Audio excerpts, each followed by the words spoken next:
Hi there. Welcome to the Imperfect Prophet podcast for women who wonder. Frankly, as we go through life, I'm sure we wonder about a great deal. First as little kids, then as adolescents, then as young women, then as transitional women. What are we calling ourselves these days? And then you get to this point in life, or my point in life, when you're postmenopausal and wondering what's next. Wondering if the parade already passed you by. Join me, Wonder Wendy. I'm going to be your host as we talk about some of these unique challenges that face women today in a new millennium, going through menopause and trying to live a rich, full life. There might even be a few men and younger women that want to listen in too. That's okay. But there's a roller coaster and we're all on it. And I'm going to be your guide to help you figure out when you should close your eyes, when you should hang on, and maybe we'll explore some ideas for what works for you if it doesn't work for me, or vice versa. So join the conversation, pick up your favorite beverage, and we'll talk to you soon. Welcome to the Imperfect Prophet. Hey there. Welcome to another episode of the Imperfect Prophet, a podcast for women who wonder. I'm your host, Wonder Wendy, inviting you into a wonderful moment of reflection, curiosity, and just a touch of holiday magic. So take a breath, find your cozy spot. I hope you have your beverage because it's always more convivial when we share a beverage. And let's wonder together.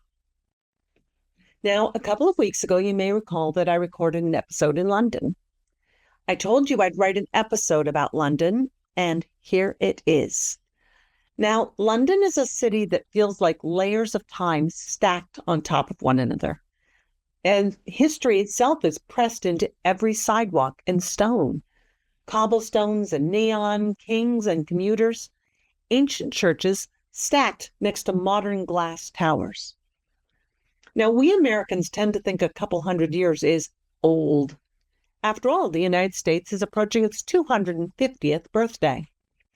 Now, that concept evaporates the moment you walk into the White Tower, which was built into 1078. On the ruins of a Roman. Wow, I got excited there. It was built in 1078 on the ruins of a Roman fort, the stone heart of the Tower of London fortress. So many stories. Now, we debated whether we should visit the tower. I'd been there before as a teenager, and surely it hadn't changed. But of course, I had. And we decided to revisit that historic landmark. And as expected, the crown jewels were stunning to behold. Maybe I view them differently after watching The Crown. And the ravens strutted about guarding the kingdom's fate with unapologetic attitude. Some stories were familiar. Others felt, completely new. Did I ever know that the tower housed the treasury until the 19th century? If I did, it certainly didn't compete with my teenage obsession with ghost stories and royal scandals. And here's the deeper truth. The distance between teenage Wendy and midlife Wonder Wendy is measured in more than years.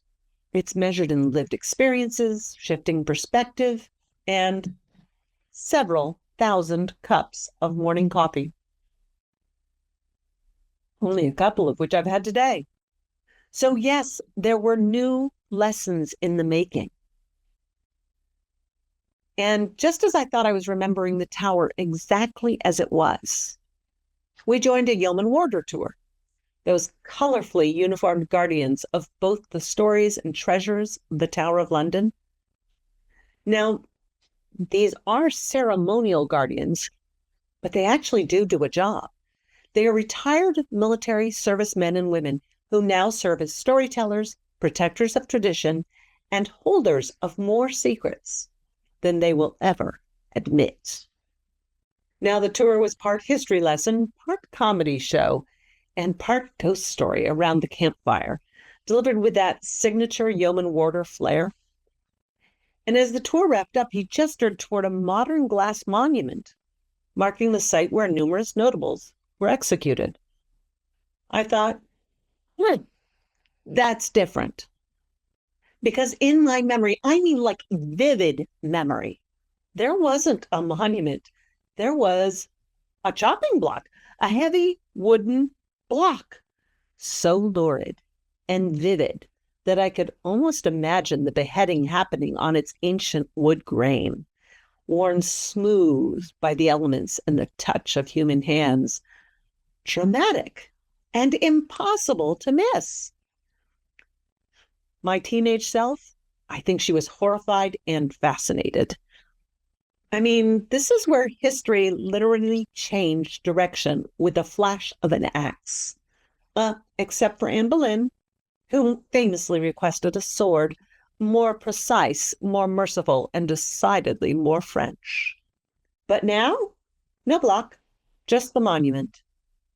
My mind did exactly what minds do. It spiraled into self-doubt. Had I made it up? Was it a movie scene? Did teenage Wendy fill in a detail because it made the moment more dramatic? My stomach dropped, that quiet sinking feeling that comes when your brain whispers, "Are you sure?" I stood there replaying the memory, the placement, the shape, the emotional imprint with absolute clarity. But looking around, nothing. I questioned myself to the extent that I didn't even ask my husband if he remembered seeing a block there because I was afraid he'd make fun of me. So I did what any good woman who wonders would do. I found another yeoman warder, a woman this time, with steady presence and the air of someone who knows her stuff. I asked, "This might sound odd, but when I was here, 40 years ago plus, I remember a chopping block in that exact spot. Did I just have an overactive imagination?" She smiled, warm and certain, and said, "Oh, yes, the block was there for centuries. We moved it into the museum to protect it. The monument now marks where it once stood." And I exhaled. Because for once, in a world where my certainty often feels negotiable, my memory was right. But the moment really wasn't about that block. It was about how I immediately doubted myself, how quickly I assumed I was wrong, how easily I handed over what I knew because someone else's version didn't match mine. Self-doubt is often the first voice to speak, even when truth is standing quietly behind it. Ooh. Now, memory is a trickster, a generous one, but still a trickster. And because I'm a woman who wonders, I wanted to understand why. Here's a bit of science.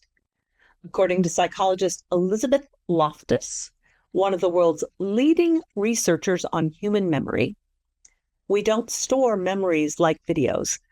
We rebuild them every time we recall them, stitching together fragments, emotion, and context. Loftus's work on the misinformation effect shows how easily a memory can shift when new information is introduced. Like me thinking I saw it in a movie. In other words, memory is reconstructive, not reproductive.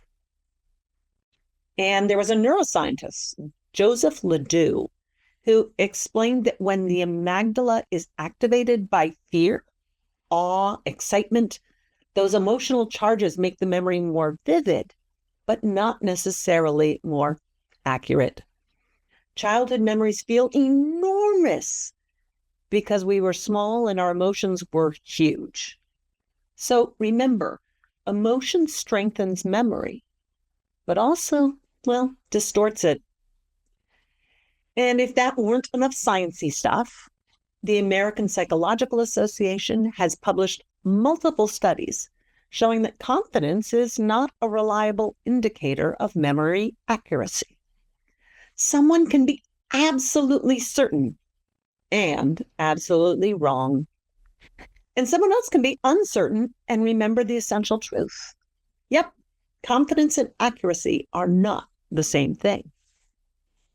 Which brings me back to that whispering self-doubt. You're probably wrong. You made this up. How often do we do that? How often do we override our instincts, our knowing, our lived experience because someone else remembers it differently? Is this a woman thing? Now, women's memories have been dismissed for centuries, not because women remember less accurately, but because a woman whose memory is sharp, clear, and inconvenient has always been labeled as emotional, dramatic, unstable, ouch, hormonal. It's amazing how quickly a woman's recall becomes unreliable the moment it threatens someone else's comfort. We are told we misheard because we were too young, misinterpreted because we were PMSing, overreacted because we were pregnant, forgot because we were postpartum, got confused because we were perimenopausal, imagined it because we were menopausal, exaggerated because we were postmenopausal. In other words, at every stage of life, a woman's truth can be dismissed with a shrug and a hormone joke. Worse yet, there is a social conspiracy in the media making us buy into this as truth. A lot of air quotes in this episode. But here's what the research actually says. Men misremember just as often as women. Men's memories are judged as factual, while women's are judged as emotional. Research shows that men and women misremember at the same rates, but listeners consistently judge men's recollections as more factual and women's as more emotional. A bias documented in studies published in Sex Roles Communication Research and the APA's own journals. You heard it here. The APA says it. So, psychologists call it credibility discounting. The bias where listeners trust men's recollections more than women's, even when the woman is the one telling the accurate version. This isn't biology. It's conditioning. It's cultural. And it's exhausting. I can't tell you how many times in my life I've had a crystal clear memory only to have someone say, ding, or you must be hormonal, or I don't remember it that way, as if their memory outranks mine. And maybe you felt it too. That tiny internal shrinking when someone challenges your knowing. And for a split second, you wonder if you imagined it. But here's the truth. Women's intuition is not a liability. It's a survival skill. It's strength. It's the emotional history we carry for our families, our teams, our communities. So at home and in the workplace, it is an asset. So maybe this holiday season, we reclaim something. Trust your knowing. Trust your memory. Trust your intuition. Trust the truth your life has taught you. We're not unreliable narrators. We're simply learning to stop apologizing for remembering what others would prefer to forget. Now, here we are in December. I know. How did it get to be December? I think I'm still somewhere before Halloween. Have another cup of coffee, Wendy. Yeah. December is a season filled with nostalgia, longing, blurred recollections, annual traditions, emotional landmines, wrapped in laughter sometimes. It's the time of year when collective memory goes into overdrive. Everyone arrives, certain their vision of the story is the real one. Everyone carries a different emotional map of how things were. Ooh, and let's not even start with how people see the past from, a slightly different angle. We talked about that last week. If you didn't listen, go back. And suddenly we're not just gathering with the people we love, we're gathering with every version of ourselves that's ever walked through the door. Someone always says, "That's not how it happened. I don't remember it that way." Sometimes they're right. Sometimes you're right. Sometimes the truth sits quietly between those two versions. More often than not, that's the case. And as if that weren't enough dynamic tension, let's stir in sugar, have another cookie, rich meals, oh, the butter that flows over the holidays, less sleep, parties at night, still getting up and going in the morning, more stimulation, decorations, music, gotta get this done, gotta get that done, higher expectations, oh, the search for the perfect Christmas, the perfect holiday, the perfect party, the perfect gathering.